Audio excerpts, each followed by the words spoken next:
Bem, muito boa tarde a todos e a todas. Cumprimento aqui em nome, através do presidente desta audiência, Dr. Romeu Rufino, como também diretor da ANEEL, não só à mesa, como a todos os presentes. É uma satisfação estar aqui em nome da União do Poder Concedente. Fica um tanto difícil para mim, porque exercendo um papel meio dúbio, mas vamos tentar cumprir. Bom, aqui eu tenho 24 transparências passar, eu tenho que ser rápido. Eu vou dar um enfoque em algumas delas somente, mais em detalhe. Então aqui, tamanho do Estado, 903 mil km², é algo impressionante, né? A privatização aconteceu em 1997, nós aqui viemos fazer isso. O prazo de concessão vai até 2027, 141 municípios, 1,2 milhão de consumidores, 3,3 milhões de habitantes. É uma relação interessante.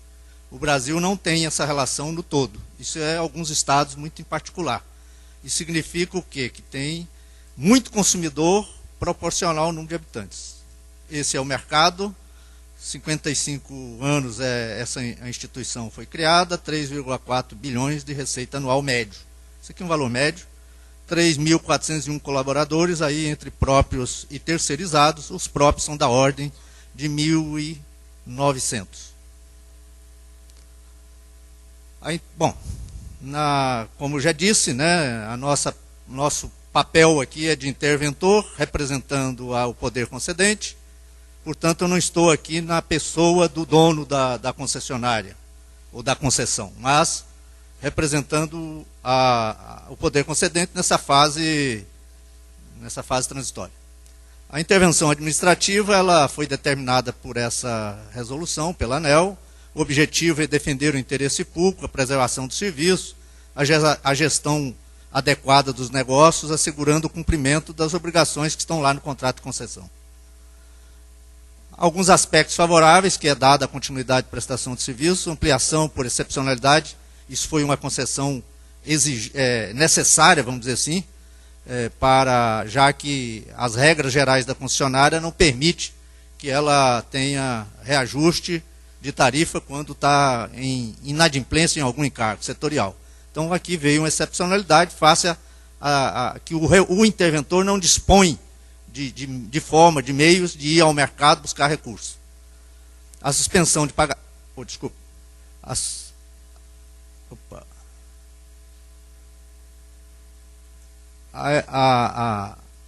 Eu estou passando. Eu acho que ele deu uma.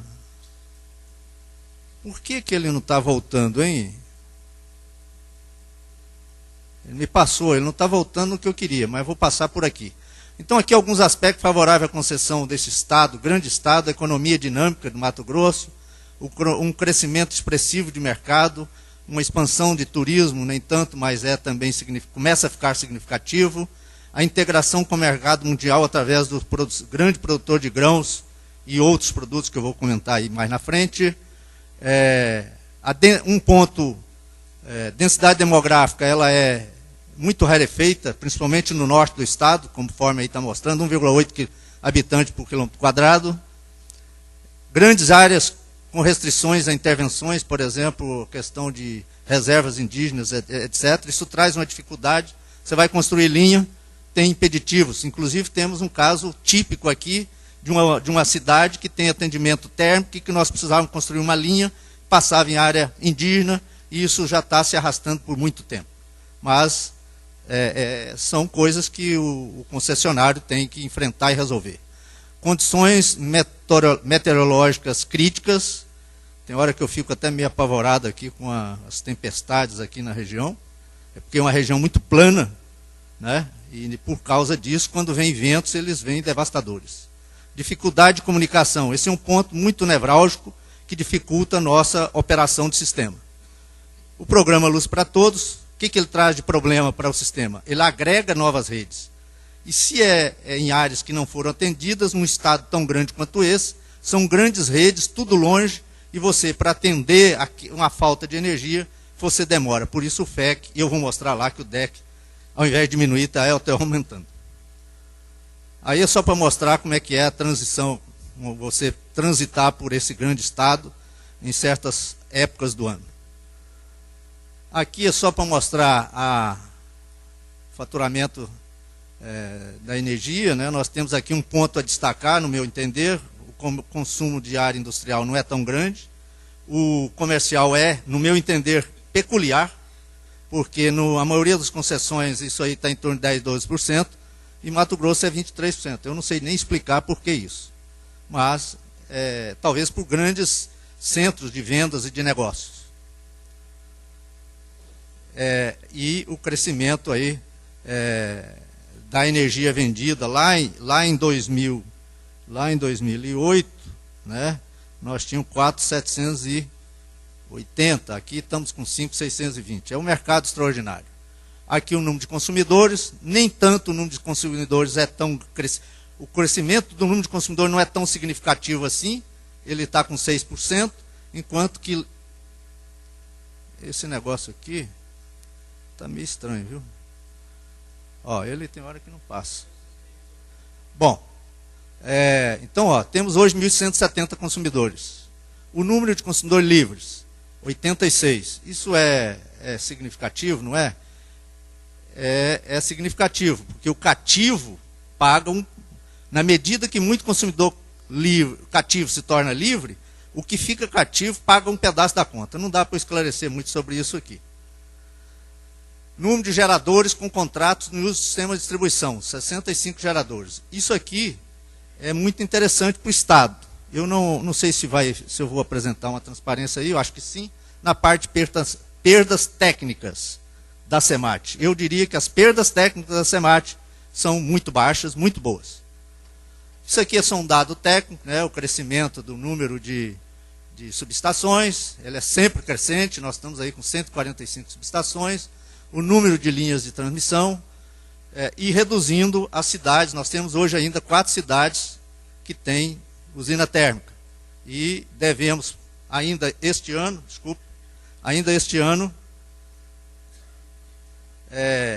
eliminar essa aqui, ficando aí só com 3. Que é aquela que eu comentei da dificuldade lá dos índios. Os dados, quilômetro de redistribuição, né, só para vocês terem uma ideia aí, eu tenho com 157 mil quilômetros para operar e manter. Isso é uma coisa extraordinariamente complexa de trabalhar. Número de transformador de distribuição é um número que aqui para essa casa não tem muita percepção. Aqui aquilo que o Alisson mostrou, nós botamos algo mais, já botamos em 2012, mostrando que estamos mal. Ou seja, na medida que regulatoriamente está previsto uma redução, uma trajetória de redução dos indicadores, e essa curva 1 é a da ANEEL, a 2 é a proposta que nós fizemos, já na pessoa desse interventor, e essa contraproposta é a que está em fase desta audiência pública. Nós ponderamos ao regulador de que isso aqui, independentemente, não sou dono, eu acho que é difícil. Acho difícil de cumprir, conheço muito bem esse assunto, conheço muito a distribuição e acho extraordinariamente desafiador. Tanto que está crescendo isso aqui. Isso aqui é decorrente do que o doutor Romeu comentou, mas também pode ser decorrente da falta de manutenção, poda de árvore, limpeza de faixa de servidão. Estamos enfrentando isso aqui, nós vamos melhorar, e imaginamos que 2013 vai ter um indicador, vai cair. Mas para chegar aqui, não é uma coisa elementar assim, e não é simples. Olha, os números são extraordinariamente grandes. Se nós vermos lá no início, era 37, né? Isso aqui é a meta da ANEEL, o realizado era até menor, estava bem favorável. Olha, aí chegar agora nesse número aqui, em 2018, com meta ANEEL em 16, é muito desafiador. O FEC, ele é um pouco, ele vinha em tendência de queda, né? E no ano de 2012 ocorreu essa inversão aqui. É preocupante, e a empresa tem que atuar na direção de inverter esse fluxo. Todavia, para a própria curva, a própria trajetória é assustadora, para mim, que conheço um pouco do assunto. É assustadora. Chegar nisso aqui, eu diria que é, se não impossível, mas muito pouco provável. portanto, nós ponderamos que o regulador reflita um pouco sobre essa trajetória, se possível, para atenuá-la. Aqui a gente está mostrando as perdas não técnicas. É outro dificultador que no Brasil, né, nós sabemos disso, é uma coisa que lá fora pouca gente sabe o que significa, o que é perda não técnica, o que é clandestino ligado à rede.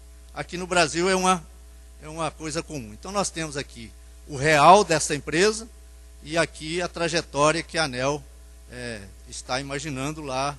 Quer dizer, isso aqui é um realizado, né? Chegamos aqui com isso, a ANEEL previu fazer isso.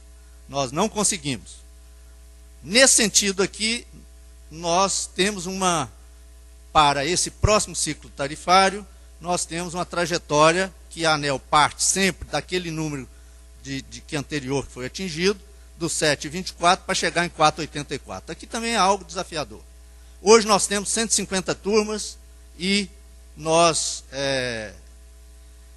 para isso aqui ser feito, no mínimo tem que ser duplicado ou triplicado esse número de turmas. Eu diria que não tem, mesmo que dinheiro tivéssemos, não há condições físicas de empresas disponíveis no setor elétrico para a gente contratar e chegar a implantar isso aqui. É outra reflexão que nós pedimos, uma análise mais aprofundada da empresa.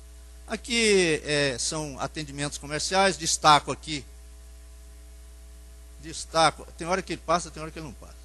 Destaco aqui a questão da internet, o tanto que nós evoluímos, também aqui os SMS, né, que é uma novidade aí para os consumidores, que é um relacionamento desejável, que a gente aumente muito aqui para reduzir a agência de atendimento. Você vê que nós estamos diminuindo os consumidores que estão indo nas agências, exatamente fazendo uso da tecnologia. Programa Luz para Todos, isso aqui é um número de consumidores que nós executamos ao longo do projeto. Aqui é um número em recursos, né? Eu destaco aqui que a SEMAT, com recurso próprio ou através de RGR, que é um financiamento, ela investiu nesse Luz para Todos, neste período, cerca aí de quê? 770 milhões. Ela investiu 770 milhões, embora um estado desafiador com o montante de investimento. Por exemplo, em 2013, de 325 milhões. Aqui é só para um registro interessante, que eu tinha alguma dúvida quando cheguei na intervenção, se de fato a quantidade de recursos pedido de empréstimo que nós tínhamos feito, se ele tinha sido efetivamente convertido em realizações, ou seja, em ativos para a concessionária. E estamos aqui verificando que converteu-se sim, 2 bilhões, 119 milhões no período de 2008 a 2012. Ou seja, é uma quantidade extraordinária de investimento que a concessionária fez, seja com recurso próprio ou terceiro, mas ela fez. Poderia até não ter feito, ter obtido financiamento, que eu imaginava. Será que ela investiu tanto assim? Mas investiu. Aqui é quilômetro de redes particulares não incorporadas. Isso aqui é um outro pedido excepcional que nós estamos fazendo. O ANEEL, que são redes que foram incorporadas pelas exigências legais, no sentido de que, se o consumidor vai ser, pela regra, ele vai ser universalizado em 2014 e em 2008, hipótese, ele gostaria de ter o atendimento, o regulamento da ANEEL estabelece que ele pode executar a rede com recurso próprio e depois a ANEEL devolve, lá no ano da universalização, devolve aquele dinheiro. Essa é a dívida que nós temos aí a devolver para os consumidores. Mas acontece que, mesmo que ainda não no ativo remunerável nosso, estas redes, elas são mantidas pela SEMAT. E por que elas são mantidas pela SEMAT? Porque o consumidor que está lá tem um medidor nosso, ele é nosso consumidor. O DEC e o FEC, o DIC e o FIC, a SEMAT ela paga ao consumidor se eu não atender os regulamentos da continuidade de serviço. Então nós estamos pleiteando que, embora o regulamento da ANEEL estabeleça que, não sendo ativo ainda efetivo, ela não reconhece na tarifa esses custos operacionais. E nós temos aí da ordem de quase 10 milhões de reais gastos com essa matéria. Nós pedimos uma reflexão do regulador sobre esse assunto. Aqui a última transparência, acho, 25, para mim era 24. Isso já foi mostrado pelo Alisson, mas eu gostaria de enfocar aqui o seguinte. Esse é o tema que eu acho que houve um avanço extraordinário da presidenta em atuar nesses pontos aqui, nos encargos setoriais, reduzindo os encargos setoriais, embora percentualmente nós estamos no mesmo patamar. Antes da medida provisória 579, nós estávamos na mesma faixa de 6%, continuamos 6%. Mas nós continuamos porque também reduziu a receita da empresa na parte da energia comprada. Mas acho que ainda tem campo, doutor Romeu, para o governo. Aí a agência, talvez, não é ela que faz isso, mas ela pode ser a entidade que atuar junto a quem de direito, no caso o Congresso Nacional, o próprio Ministério, no sentido de reduzir alguma coisa. Tipo, para mim, o P&D não está bem posto, doutor Romeu. Não está. Hoje, isso virou quase que uma obrigação da gente gastar o dinheiro de qualquer jeito. Porque tem uma regra que impõe que se a empresa não gastar, paga multa. E como você, às vezes, não tem nada de P&D para fazer, já nem sabe, e começa a fazer coisa que não tem muito sentido. Na minha compreensão, ao invés de eu ficar investindo SEMAT separado, deveria ser um recurso montado. Se querem fazer P&D, que bote isso no Ministério de Ciência e Tecnologia. Grandes pesquisas de desenvolvimento para o país, botando energia elétrica no bojo da coisa. Mas não ficar fazendo contratinho, e aí universitários, ou seja, a universidade, tudo enquanto é professor, está trabalhando em cima disso aqui. Aqui um outro ponto a destacar, que é a distribuição. Na realidade, o que o regulador está falando aqui dessa revisão tarifária? Ele está falando de 24% da coisa, do serviço concedido, aqui. Por quê? Porque o resto ele não atua. Aqui ele não atua, ICMS ele não atua, que também é outro absurdo alto. 24%. Olhem bem isso. No valor de uma conta da média da SEMAT, 24% fica para mim operar e manter a concessionária como um todo. Todas essas redes, tudo é feito. Ligar, cortar, manter, fazer todo o serviço é 24%. Na tarifa é minha, fica comigo. E 24% vai para o ICMS como tributo. Eu, sinceramente, não é porque estou aqui, eu acho que o Estado é extraordinário, mas eu acho isso um absurdo. Eu acho um absurdo. O outro ponto que também não comungo muito, acho que tem campo para evoluir, é no próprio PIS/COFINS. A energia comprada já deu um avanço extraordinário. Não sei se nesse eu não tenho hoje uma percepção muito efetiva, se tem ainda campo para se reduzir. A transmissão não falo, porque acho que até esse é um valor que tem salvado muito o país, porque as linhas de transmissão fazem o papel de usinas, né? Na medida que as bacias são com a hidraulicidade são diferentes. Então, eu enfoco essa questão aqui da distribuição, ou seja, numa revisão tarifária, que o concessionário atua, ele fica só em 24%. De todo o custo disso aqui, ele atua só nisso aqui. Esse é a ênfase que eu daria. Muito obrigado. Obrigado, Jaconias. Em alguns rápidos comentários, tem razão, Jaconias, quando fala que no preço final da energia elétrica, os tributos e encargos têm um peso ainda muito significativo e que isso precisa ser, de alguma maneira, tratado. É sabido que a tarifa, propriamente dito, não contempla os tributos, contempla os encargos por força de lei que nós temos que incluir na tarifa, como foi mencionado.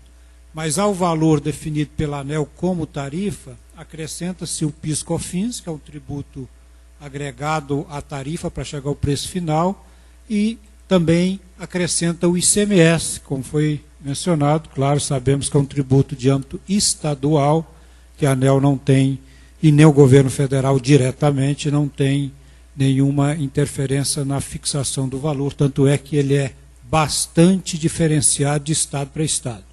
Tem estado que tem umas tarifas mais modestas do que tem no Mato Grosso, tem estado que tem tarifas até maiores, e tem uma lógica, às vezes, de incidência também diferenciada, porque aí é uma política tributária, às vezes tem uma tarifa estabelecida em cascata, tem isenção para certos níveis de consumo, mas sem dúvida nenhuma, o preço final da energia elétrica no Brasil tem, em grande medida, vamos dizer assim, como vilão, a questão dos tributos e encargos. Disse também o Jacones, com que concordo, que os encargos, de um modo geral, e no filme institucional isso foi também mencionado, eles têm, claro, olhando individualmente, todos têm o seu mérito, os encargos setoriais. Mas como passou a usar a conta de energia elétrica como veículo de cobrança de alguns encargos que tem natureza de política social, não tenha dúvida. E esse avanço que foi verificado com relação a tal medida provisória 579, eu acho que tratou na direção correta. Alguns encargos foram, de alguma maneira, passaram a ser bancados pelo governo federal, como recurso do orçamento público, que eu acho que é apropriado, mas ainda tem um conjunto de encargos importantes. Alguns deles, talvez os mais significativos, tende a ser reduzido com o tempo, que um deles é a CCC, que é o sistema que banca, o subsídio que banca a geração no sistema isolado, e na medida que os sistemas deixam de ser isolados para ser interligados, a tendência é que esse encargo também seja reduzido. O Jaconias também mencionou, e concordo com ele, a preocupação com relação ao que nós denominamos perda não técnica, que é um nome bonito para furto de energia elétrica. Na verdade, roubo de energia elétrica mesmo. Eu acho que nós temos que ter uma mobilização social, não é só a concessionária que vai resolver essa questão. No Brasil, às vezes, se entende como uma coisa aceitável roubar energia elétrica, às vezes não se aceita como razoável, sei lá, num supermercado, roubar um saco de arroz, quer dizer, que é um alimento tão essencial, certamente até mais essencial, ainda que seja tão importante a energia elétrica, do que a energia elétrica. Mas ninguém aceita como uma coisa normal. E a energia elétrica, realmente nós ainda não temos essa consciência de que quando a pessoa faz um gato, desvia energia elétrica, na verdade ela está roubando dos demais consumidores, em alguma medida, e do sistema de um modo geral. Então, eu acho que essa questão da chamada perda não técnica, que é o desvio da energia elétrica, ele precisa ser realmente um movimento muito mais amplo do que só uma iniciativa da concessionária. É claro que a concessionária, como está à frente do serviço, a ANEEL sempre coloca metas desafiadoras para a concessionária usar no limite a sua criatividade, os seus esforços, no sentido de reduzir essa questão.